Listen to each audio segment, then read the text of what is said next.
বিশ্বকবি কবিগুরু রবীন্দ্রনাথ ঠাকুরের একটি গান প্যারোডি করেছিলেন বিদ্রোহী কবি কাজী নজরুল ইসলাম। প্যারোডি গান সম্বন্ধে একটু বলছি। প্যারোডি গান নেহাত কৌতুক বা হাস্যরস সৃষ্টির জন্য করা হয়, কাউকে অপমান বা আঘাত করার জন্য নয়। বিশ্বকবি কবিগুরু রবীন্দ্রনাথ ঠাকুরের একটি গান আমি প্যারোডি করেছি, গানটি গেয়ে শোনাচ্ছি।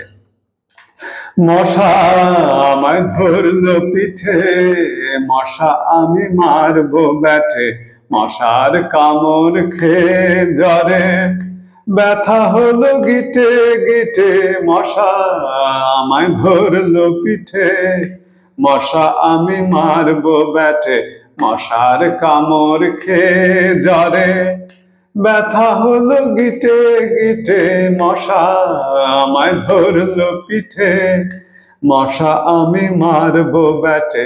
ওরে মশা ওরে মশা, মানুষেরই রক্ত খেয়ে আছিস ভারী তুই যে খাসা, সকাল সাঝে কামড় মেরে উড়ে বেড়াস ঘুরে ঘুরে, কানের কাছে বোবো করিস, কাজখানি তোর সর্বনাশা, পেটটি ভরে রক্ত খেয়েও তবুও তুই খুব খিটখিটে, মশা আমায় ধরলো পিঠে, মশা আমি মারবো ব্যাটে, মশার কামড় খেয়ে জ্বরে ব্যথা হলো গিটে গিটে, মশা আমায় ধরলো পিঠে, মশা আমি মারবো ব্যাটে।